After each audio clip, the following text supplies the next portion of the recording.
வணக்கம் நேர்களே, நான் உங்கள் ஆஸ்ட்ரோ பூர்ணா. இன்னைக்கு நாம பார்க்கக்கூடிய சிறப்பு பதிவு செவ்வாயினுடைய பெயர்ச்சி. மாத கிரகங்களாகப்பட்ட ஒவ்வொரு கிரகங்களின் பெயர்ச்சியை பத்தி தான் நம்ம பார்த்துட்டு இருக்கிறோம். அதனுடைய வரிசையில இன்னைக்கு நாம பார்க்கக்கூடிய பெயர்ச்சி செவ்வாயினுடைய பெயர்ச்சி. இந்த செவ்வாய் பெயர்ச்சி அப்படின்றது 45 நாட்களுக்கு ஒரு முறை நிகழக்கூடிய ஒரு பெயர்ச்சியாக இருக்கும்.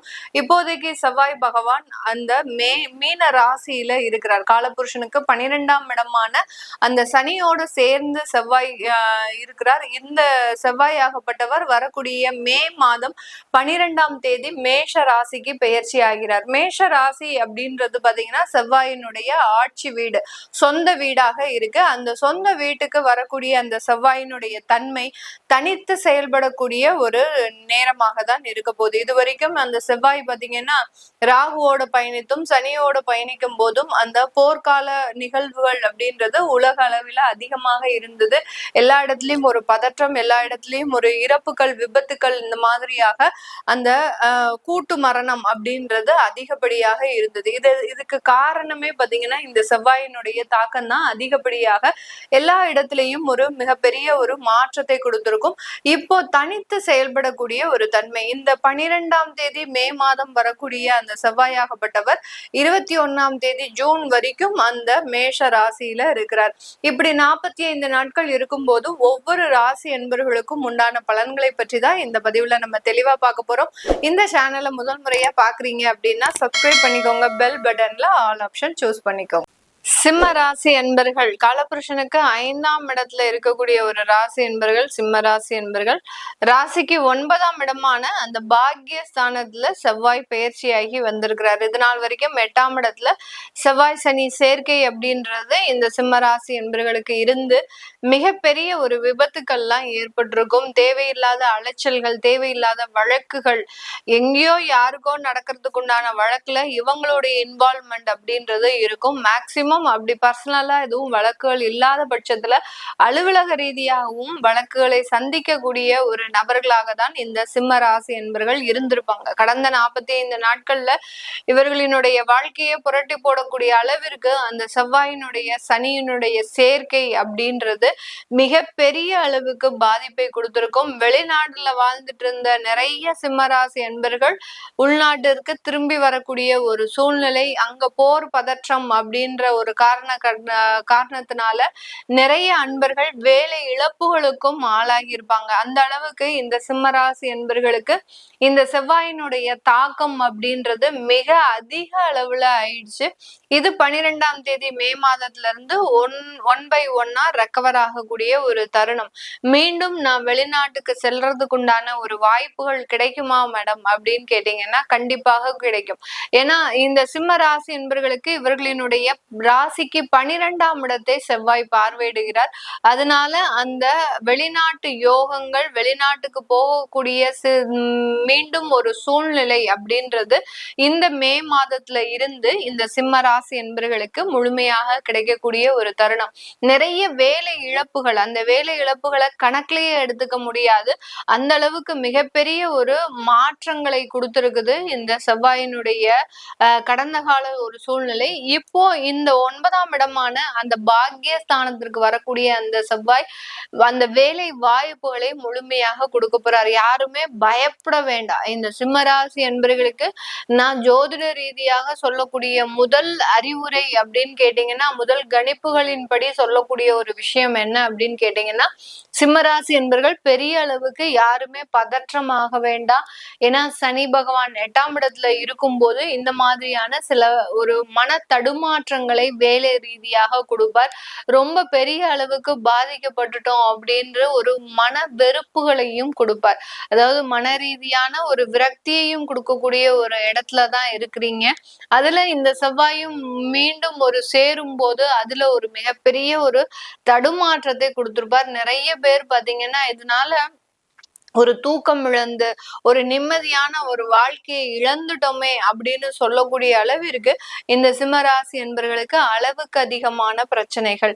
இது எல்லாமே இந்த மே மாதத்துல இருந்து 1 by 1 ரெக்கவர் ஆகிறதுக்கு உண்டான ஒரு நேரம். அதனால மீண்டும் மறுபடியும் நீங்க வெளிநாடு செல்லக்கூடிய ஒரு வாய்ப்புகளும் கிடைக்கும். அடுத்து அந்த செவ்வாய் பகவான் உங்களுடைய ராசிக்கு 3ஆம் இடத்தை பார்க்கறதுனால ஒரு சின்னதாக ஒரு இடமாற்றம் பண்ணிக்கோங்க. மேக்சிமம் யாராவது வெளிநாட்டுல இருந்து வரல அப்படின்ற பட்சத்துல அங்கேயே ஒரு இடமாற்றம் பண்ணிக்கிறது ஒரு மிகப்பெரிய ஒரு தற்காப்பாக இருக்கும்.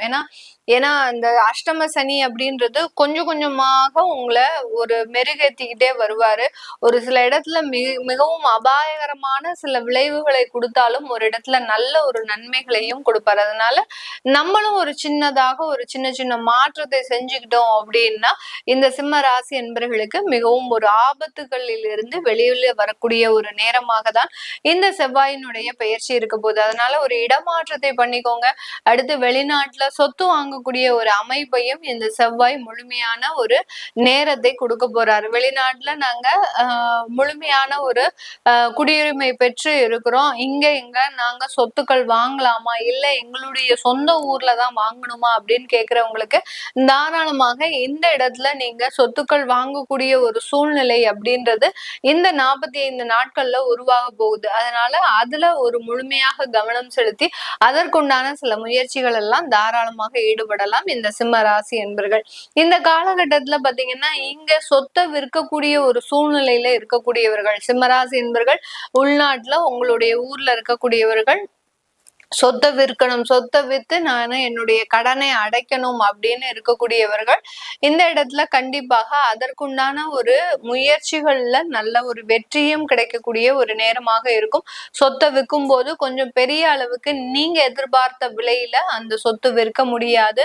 ஏன்னா சனி அப்படின்றது பாத்தீங்கன்னா ஒவ்வொரு இடத்துலயும் உங்களுக்கு ஒரு தாக்கத்தை கொடுத்துக்கிட்டே இருப்பாரு. அது எந்த இடமாக இருந்தாலும் சரி அவருடைய தாக்கம் முழுமையாக இருக்கும். அதனால கேது பகவானும் உங்களுடைய ராசியிலேயே இருக்கிறதுனால இந்த சிம்ம ராசி என்பவர்களுக்கு நீங்கள் எதிர்பார்த்த அளவுக்கு அந்த சொத்து விற்பனை அப்படின்றது இருக்காது. தொழில் செய்யக்கூடியவர்கள் இவர்களினுடைய தொழில்ல ஒரு இடைத்தரகர்கள் மூலமாக அதிகப்படியாக பாதிக்கப்பட்டு இருப்பாங்க. இடைத்தரகர்கள் இவர்கள் கிட்ட பேசுறது ஒண்ணு, அடுத்து உங்களுடைய கிளையன்ட் கிட்ட பேசுறது ஒண்ணு. அதனால யாரையும் நம்பி உங்களுடைய தொழிலினுடைய முழுமையான ஒரு விவரத்தை யார்கிட்டையும் சொல்லாதீங்க. சொன்னீங்க அப்படின்னா அதனால பாதிக்கப்பட்டு ஏமாறப்பட போறது இந்த சிம்மராசி என்பர்கள் மூலமாக தான். அதனால சிம்மராசி என்பர்கள் மட்டும்தான். அதனால இந்த சிம்மராசி என்பர்கள் உங்களுடைய தொழில் ரீதியான சில விஷயங்களை எந்த விதமான இடைத்தரகர்கள்கிட்டயோ ஏஜென்சி கிட்டயோ அந்த கமிஷனுக்காக வேலை பார்க்கறவங்ககிட்டயோ எந்த அளவுக்கு நீங்க உண்மையாக சொல்ல வேண்டாம். நீங்க கிளையன்ட் கிட்ட பேசும்போது எந்த விதமான ஒரு ஒளிவு மறைவும் இல்லாமல் பேசும்போது அந்த இடத்துல நிறைய ஒரு வருமானத்தை சம்பாதிக்கக்கூடிய ஒரு நேரமாக தான் இந்த சிம்ம ராசி என்பவர்களுக்கு இருக்கும். விளையாட்டுத்துறையை சார்ந்த மட்டுக்கும் நிறைய விஷயங்கள்ல வெற்றி பெறக்கூடிய கிட்டத்தட்ட ஒரு 6 மாதங்களுக்கு பிறகு விளையாட்டுத்துறையில இருக்கக்கூடியவர்கள் இந்த மே மாதத்துல இருந்து வெற்றி பெறக்கூடிய ஒரு தருணம். 6 மாதமாக எல்லா இடத்துலயும் தோல்விகள், படு தோல்வி அப்படின்னு சொல்லக்கூடிய அளவிற்கு ஒரு தோல்வி அப்படின்னு ஒரு சாதாரணமா வந்தாலும் பரவாயில்ல, மிகப்பெரிய அளவுக்கு இனிமே நம்மளால விளையாட்டு துறையிலேயே இருக்க முடியாது அப்படின்னு சொல்லக்கூடிய அளவிற்கு அந்த தோல்விகள்லாம் சந்திச்சிருப்பீங்க. அதனால உங்களுடைய அரசாங்க பதவிகள் கூட உங்களுக்கு பாதிக்கப்படுறதுக்கு உண்டான ஒரு அமைப்புகள் இருக்கும். இப்போ விளையாட்டுத்துறையில சார்ந்தவர்களுக்கெல்லாம் உங்களுக்கு அங்க அரசாங்க உத்தியோகம் அப்படின்றது இருக்கும். அந்த அரசாங்க உத்தியோகத்திலேயே பாதிப்பு வரக்கூடிய அளவிற்கு மிகப்பெரிய ஒரு தோல்விகளை இந்த விளையாட்டுத்துறையை சார்ந்தவர்கள் சந்திச்சிருப்பாங்க. அதனால இதெல்லாமே இந்த மாதத்துல இருந்து ரெக்கவர் ஆகக்கூடிய ஒரு நேரமாக இருக்க போது. இந்த சிம்மராசி என்பர்களுக்கு இப்ப பொதுவாக ராகு அல்லது குரு திசை நடக்கக்கூடிய ஒரு நேரமாக இருக்கும். அதனால நீங்க உங்களுடைய இந்த செவ்வாயினுடைய பயிற்சி காலகட்டத்துல தொழிலையும் வேலையிலையும் ரொம்ப கவனமாக இருக்கணும். உறவுகள் மீது நிறைய கசப்புகள் இருந்தாலும் அது எல்லாமே மீண்டும் மாறக்கூடிய ஒரு தருணமாக தான் இருக்க போகுது. அதை பத்தி எல்லாம் பெரிய அளவுக்கு யோசிக்க வேண்டாம். உங்களுடைய திருமண வாழ்க்கையில ஏதாவது பிரச்சனைகள் இருக்கு அப்படின்ற பட்சத்துல கீழே இருக்கிற நம்பருக்கு உங்களுடைய சுய ஜாதகத்தை அனுப்பி உங்களுடைய தசாபுத்தியின் அடிப்படையில் உங்களுடைய பலன்களை தெரிஞ்சுக்கலாம். அதை விருப்ப விருப்பப்படுறவங்க நம்பருக்கு வாட்ஸ்அப்ல அப்பாயின்மெண்ட் வாங்கிக்கோங்க. உங்களுடைய குழந்தைகளுக்கு ஜாதகம் எழுதணும், நியூமராலஜி படி பேர் வைக்கணும்னு நினைக்கிறவங்களும் கீழே இருக்கிற நம்பருக்கு வாட்ஸ்அப்ல மெசேஜ் அனுப்புங்க. அதற்குண்டான விவரங்கள் தெரிய வரும். உங்களிடமிருந்து விடைபெறுவது உங்கள் ஆஸ்ட்ரோ பூர்ணா. நன்றி, வணக்கம்.